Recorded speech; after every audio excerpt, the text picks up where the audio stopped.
Sally tapped her fingernails on the steering wheel in irritation.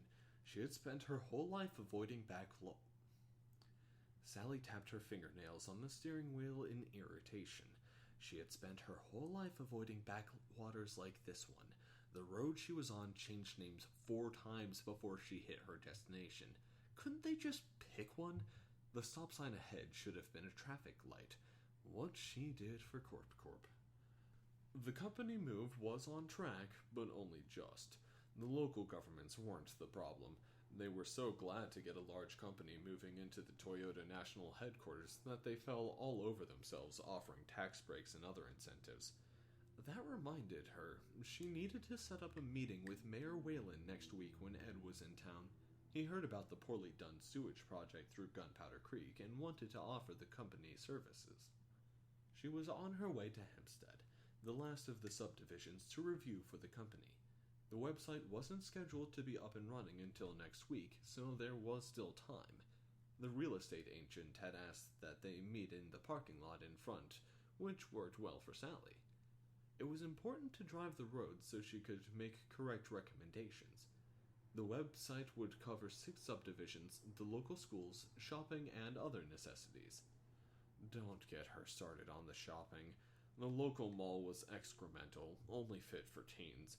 Crestview Hills Mall was a bit better, but only in comparison.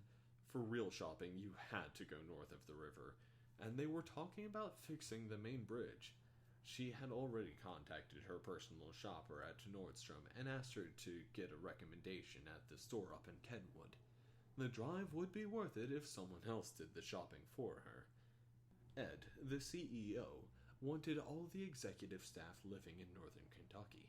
He thought the company should be a part of the community.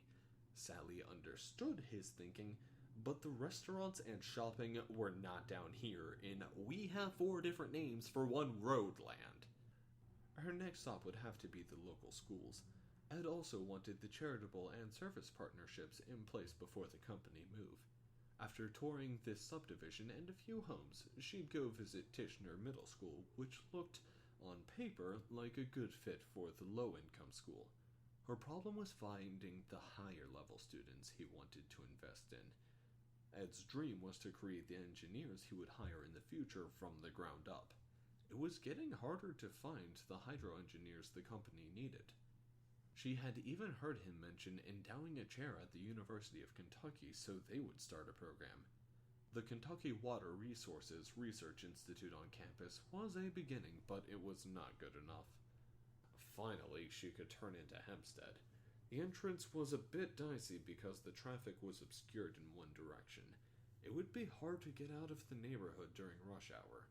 The other entrance had a 4-way stop. Ed should put this on his agenda for the meeting with the mayor next week. Pulling into the parking lot, she looked around. It all looked a bit old and worn. The pool was fine, but no clubhouse, only bathrooms. The lot needed to be resurfaced. She'd have to be careful where she walked, or else she'd break the heel right off her Jimmy Choos.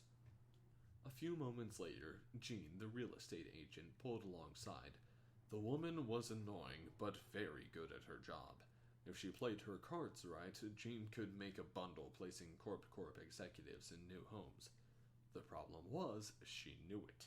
If she poured on any more of her southern charm at Sally, she would have to pull out Jean's carefully lacquered hair by the roots.